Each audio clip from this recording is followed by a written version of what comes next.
جنگ کے دوران چین نے بھارت کو 24 گھنٹے کا الٹیمیٹم دیا تھا کہ اس کی ملکیت جو بھیڑیں بھارت نے بارڈر پر چوری کی تھیں، اگر ہو بہو ویسی بھیڑیں واپس نہ کی گئیں تو وہ بھارت پر حملہ کر دے گا۔ اس دھمکی کی وجہ سے بھارت کو مشرقی پاکستان کی طرف آنکھ اٹھا کر دیکھنے کی بھی جرت نہ ہوئی۔ شاید زیادہ لوگ یہ بات نہ جانتے ہوں، لیکن چین اور مشرقی پاکستان کے بارڈر کے درمیان ایک جگہ پر بھارتی زمین کی صرف 18 میل چوڑی پٹی ہے، جسے سرعت سے عبور کر کے چینی فوجیں مشرقی پاکستان میں اس کے دفاع کے لیے داخل ہو سکتی تھیں۔ بھارت چرائی ہوئی بھیڑیں تو واپس نہ کر سکا، لیکن ان کے عوض ہزاروں بھارتی بھیڑیں پیش کی، لیکن چین صرف اپنی چوری شدہ بھیڑیں لینے پر ہی مصر رہا۔ 1962 میں چین بھارت چند روزہ جنگ نے بھارت پر چین کی ایسی دہشت طاری کر دی تھی کہ 65 میں بھیڑوں کی واپسی کے مطالبے میں چھپی ہوئی وارننگ کو وہ بخوبی سمجھ گیا اور مشرقی پاکستان اس جنگ کے دوران بھارتی ہاتھوں سے بالکل محفوظ رہا۔ مجھے ان تینوں چینی ہمدردوں سے مزید کسی تصدیق کی ضرورت نہ تھی، صرف ایک دشواری تھی کہ میں ان سے زبان کی ناواقفیت کے باعث ڈائریکٹ بات نہیں کر سکتا تھا، اور یہ چینی لڑکی کس حد تک قابل اعتماد تھی اس کا مجھے کچھ علم نہ تھا۔ میں نے کوئی اور چارہ نہ دیکھتے ہوئے لڑکی سے سوال کیا کہ کئی اہم اور خفیہ معاملے ہیں جن کی رازداری اولین شرط ہے، بطور مترجم کے کیا میں اس پر بھروسہ کر سکتا ہوں؟ لڑکی کا چہرہ بجھ گیا، شاید اسے میرے اس سوال میں اپنی تحقیر دکھائی دی۔ اس نے چند لمحے میری آنکھوں میں آنکھیں ڈال کر میری بے اعتباری کا شکوہ کیا اور پھر پلیز ویٹ 1 مومنٹ کہہ کر دوسرے کمرے میں چلی گئی۔ چند منٹوں میں ہی 3 مختلف بھارتی انگریزی اخبار لا کر میرے سامنے رکھ دیے۔ ان تینوں اخباروں میں میری تصاویر، انعامی رقوم اور تفصیلات درج تھیں۔ اس نے مجھے میرے اصلی نام سے مخاطب کرتے ہوئے پوچھا، کیا یہی کافی ہے یا کسی مزید تصدیق کی ضرورت ہے؟ میں ہنس پڑا، اس کے سوال پر بھی اور اپنی اس شہرت یا بدنامی پر بھی جو بھارت سے نکل کر نیپال اور نامعلوم کہاں کہاں تک پہنچ چکی تھی۔ میری ہنسی میں سب شریک ہو گئے اور لڑکی کے چہرے سے ناگواری کے تاثرات بھی ختم ہو گئے۔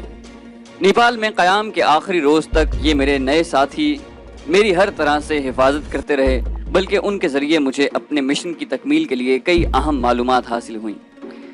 مجھے بعد میں معلوم ہوا کہ یہ تینوں چینی مسلمان اور ہانگ کانگ کے رہنے والے تھے اور چین کی حکومت سے ان کا ظاہری کوئی رابطہ نہ تھا۔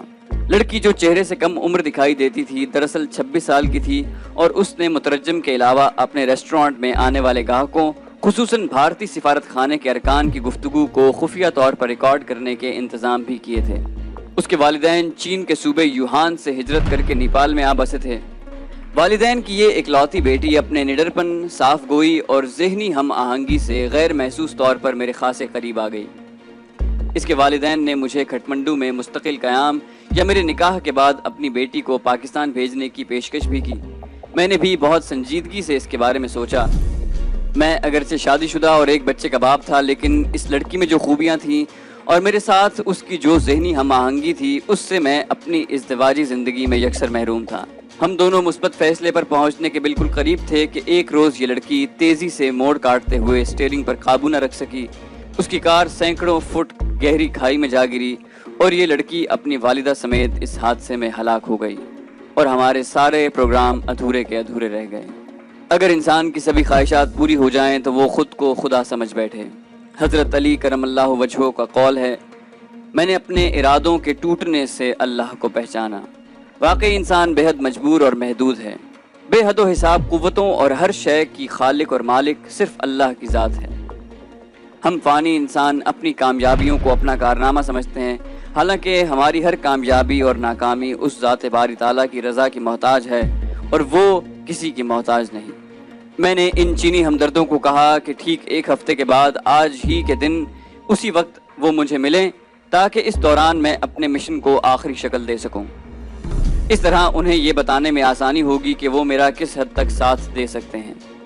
وہ ملنے کا وعدہ کر کے بڑی گرمجوشی سے رخصت ہوئے۔ میں نے لڑکی سے اس پر شک کرنے کی معذرت کی اور اپنے ہوٹل واپس چلا گیا۔ اب مجھے یہ تسلی ہو گئی تھی کہ میں کھٹمنڈو میں اپنے فرائض کی ادائیگی میں تنہا نہیں، بلکہ چند بے لوث ہمدرد میرے ساتھ ہیں۔ ہوٹل پہنچا تو محسن میرے انتظار میں لابی میں بیٹھا تھا۔ میں نے اسے کہا کہ محفل جمانے اور برین واش کرنے والوں کی رہائش گاہوں اور ان تک جانے کے مکمل نقشے مجھے بنا کر دے، ان کے نام اور محفلیں ختم ہونے کے اوقات بھی نوٹ کرے، اور یہ سب تفصیلات مجھے 6 دنوں میں لازماً پہنچا دے۔ محسن نے اپنی ڈائری میں ان کے متعلق پہلے ہی بہت کچھ نوٹ کر رکھا تھا. باقی مطلوبہ تفصیلات اس نے 3-4 روز میں اکٹھی کر کے مجھے دے دی. 5 افراد ایسے تھے جن کے گھروں میں برین واشنگ ہوتی تھی. ان کی مزید تصدیق کے لیے میں نے ملٹری اٹیچی سے اس کو فراہم شدہ لسٹ مانگی تو اس میں بھی صرف ان ہی 5 لوگوں کے نام تھے. پورے طور پر اپنی تسلی کر لینے کے بعد میں اس تذبذب میں تھا کہ ان لوگوں کے ساتھ کیا سلوک کیا جائے. مجھے بار بار ان کی فیملیز کا خیال آتا تھا کہ ان افراد کو کیفر کردار تک پہنچانے کے بعد ان کا کیا بنے گا اور وہ بے سہارا رہ جائیں گے. اور ان کو ڈھیل دینے کا مطلب تھا کہ پاکستان کے مفاد کے خلاف کام کرنے والوں سے صرف نظر کیا جائے اور اپنی آنکھوں کے سامنے دشمنان پاکستان کو بے ضرر مہاجروں کو پاکستان دشمنی کے انجیکشن لگاتے چپ چاپ دیکھا جائے. اس صورت میں میں اپنے وطن سے غداری اور اپنے فرض سے جان بوجھ کر چشم پوشی کا مرتکب ہوتا. اگر میں ان کی سرگرمیوں پر خاموش رہ کر ان کے پاکستان پہنچنے اور وہاں اپنے محکمے کو ان سے نبٹنے کے لیے چھوڑ دیتا تو اس عرصے میں نامعلوم کتنے سادہ اور ناسمجھ مہاجروں کو یہ اپنے چنگل میں پھنسا چکے ہوتے. پاکستان میں بھی ان کا یہی حشر ہونا تھا جو میں یہاں کر سکتا تھا، لیکن یہاں میں برائی کو مزید پھیلنے سے روک سکتا تھا. میں نے بالآخر یہ طے کیا کہ ان سے یہاں ہی نپٹا جائے. 7ویں روز میں ان کے متعلق پوری تفصیلات لے کر چنگوا ریسٹورنٹ میں گیا اور چینی ہمدردوں کو ان کے گھروں اور راستوں کی تمام تفصیل بتا دی. میں نے باہم مشورے کے بعد آئندہ شام ملنے اور اسی رات ایکشن لینے کا فیصلہ کیا. ان کے گھروں تک پہنچانے اور ان غداروں کو پہچاننے کی ذمہ داری محسن کے سپرد تھی. واپسی پر میں نے محسن کو آئندہ رات کا سب پروگرام سمجھا دیا. اسے ان چینی دوستوں کو ان کے گھروں تک لے جانا اور دروازے کھلوا کر ان کی نشاندہی کرنی تھی. باقی کام چینی دوستوں نے کرنا تھا. شام کو میں محسن کے ہمراہ ریسٹورنٹ گیا. محسن کو باہر چھوڑ کر میں چینی دوستوں سے ملا. ان کا طریقہ واردات بڑا انوکھا اور نیا تھا. ان کے پاس ایئر فریشنر کے سائز کے سلنڈر تھے جن میں انتہائی زہریلی گیس بھری ہوتی تھی. ان کے بقول یہ گیس کسی کے چہرے پر خارج کرنے سے چند سیکنڈ میں اس کی موت واقع ہو سکتی تھی. گیس سے محفوظ رہنے کے لیے وہ گیس ماسک بھی لائے تھے. رات 11 بجے ایکشن کا وقت مقرر ہوا. جب سب باتیں طے ہو گئیں تو میں نے محسن کو ان سے ملوایا.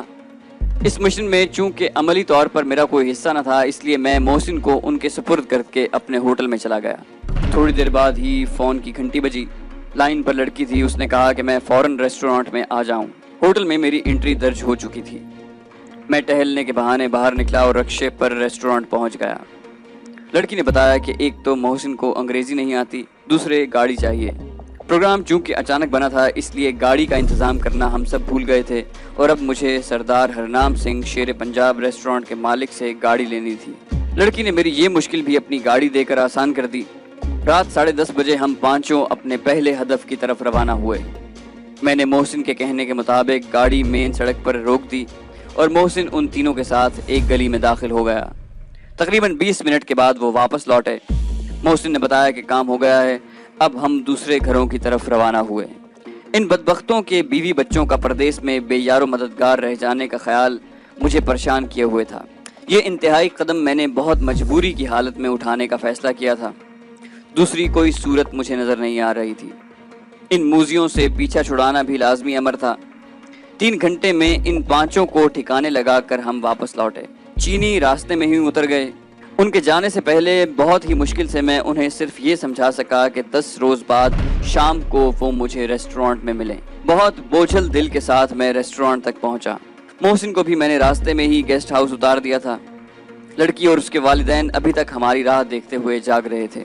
اس وقت رات کے 2:30 بج رہے تھے اور میرے سر میں سخت درد ہو رہا تھا.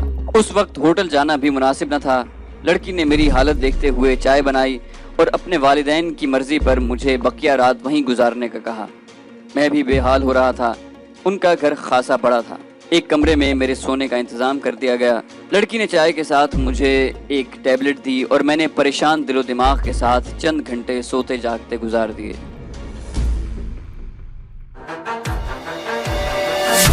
تو دوستو یہ تھی ہماری آج کی ایپیسوڈ. امید کرتے ہیں کہ آپ کو ہماری کہانی پسند آئی ہوگی. جانے سے پہلے اس ویڈیو کو لائک کیجئے اور شیئر کرنا مت بھولیے. کامنٹ کر کے ہمیں بتائیے کہ آپ کو ہماری ویڈیو کیسی لگی. اور اگر ابھی تک آپ نے اس چینل کو سبسکرائب نہیں کیا تو اس چینل کو سبسکرائب کیجئے اور بیل آئیکن دبا کر آل نوٹیفیکیشن آن کر لیجئے.